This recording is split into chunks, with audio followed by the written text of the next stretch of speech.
যে কোনো জিনিসেরই একটা যেহেতু খারাপ দিকও থাকবে আবার ভালো দিকও থাকবে, তো এই অ্যাডজাস্ট করেই আমাদেরকে চলতে হবে। তো এই মুহূর্তে রয়েছি আমি আমাদের একটা মাঠে, যে মাঠটা সম্পর্কে আপনাদেরকে জানাই। এই মুহূর্তে আমি আছি এই যে বীজতলা, এটা আমাদের দেখতে পাচ্ছেন। তো এটাতে ইউরিয়া দিয়েছিলাম, কিন্তু আজ থেকে প্রায় 10-12 দিন হলো বৃষ্টি হয়নি। তো সেই জায়গায় এমনিতেই এবছর বর্ষাতে খুব একটা বৃষ্টি হয়নি, একদিনই কেবল বৃষ্টি হয়েছিল। সেই বৃষ্টিতেই যে পরিমাণ পানি জমেছিল যেসব মাঠগুলোতে, সেগুলোতে চাষ চলছে, ভুঁই ভাঙানো থেকে শুরু করে বাকি রেডি করা, আল করা, পোতা, কিছু কিছু জন পুঁতছে। বাট আমরা এটা জমিতে ইউরিয়া দেওয়ার পর আর পানি সেভাবে দাঁড়ায় না, ইউরিয়াটা লাগেনি। তো আজকে আবার দিলাম। এবার কারণটা বলি কেন এরকম হচ্ছে। আর আমাদের এই যে মাঠটা আছে এটা একটু কাঁকর টাইপের মাটি, এই মাঠের মাটিগুলো। তো কি হয়, তলায় তলায় পানি টেনে যায় যেহেতু কাঁকর টাইপের মাটি। এবং এই মাঠটার একটা প্লাস পয়েন্টও আছে, আমাদের এই মাঠটার ওই পাশে একটা জঙ্গল আছে এবং ক্যানেল আছে। তো ওই জঙ্গলটা এবং ক্যানেলে যখন পানি দিয়ে দেয় এবং জঙ্গলটা যখন ভিজে যায়, তখন আমাদের এখানে ঝর্ণা ধরে কন্টিনিউ, আর পানির অভাব হয় না।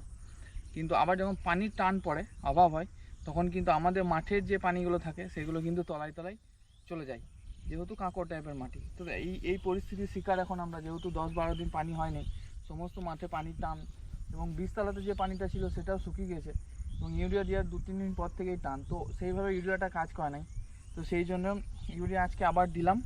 এবং এই যে দেখতে পাচ্ছেন, আপনাদেরকে দেখায় আমাদের যে প্লাস পয়েন্টটা, এই যে নালা কলম শুরু করে ঝর্ণা থেকে এবং পানি আসছে, আশা করি কিছুক্ষণের মধ্যে বীজতলা ভরে যাবে।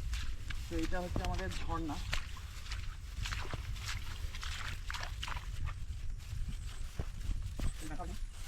এই যে কাঠ ঘোরানো আছে, এদিক থেকে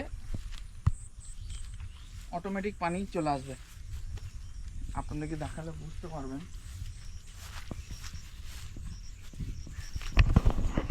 এই যে দেখেন পানির স্রোত বইছে, কিন্তু এটাতে কোনো নালা বা এর উৎস নাই। এটা সম্পূর্ণ ঝর্ণার পানি, এটা সম্পূর্ণই ঝর্ণার পানি।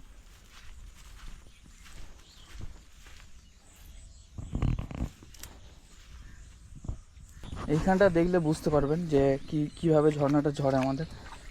এই যে দেখতে পাচ্ছেন উপর থেকে এরকম কন্টিনিউ, এই পুরো বর্ষার সিজন আজ থেকে প্রায় 3-4 মাস এরকম কন্টিনিউ ঝর্ণা ঝরবে।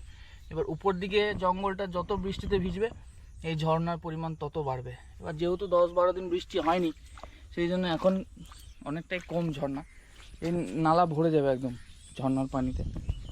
তো যাই হোক, একটা জায়গার যেরকম প্লাস পয়েন্টও থাকে সেরকম মাইনাস পয়েন্টও আছে। তো একবার যেহেতু বৃষ্টি জোরে হয়ে যায়, তো এই মাঠে আর পানি চিন্তা করতে হয় না আমাদেরকে, আমাদের চাষ হয়ে যায়। তো সেরকমই আবার যখন পানি টান পড়ে, তখন আমাদের মাঠের পানিও নিচের দিকে নেমে চলে যায় অটোমেটিক। তো এটাই বলার, যে কোনো জিনিসেরই একটা যেহেতু খারাপ দিকও থাকবে আবার ভালো দিকও থাকবে, তো এই অ্যাডজাস্ট করেই আমাদেরকে চলতে হবে।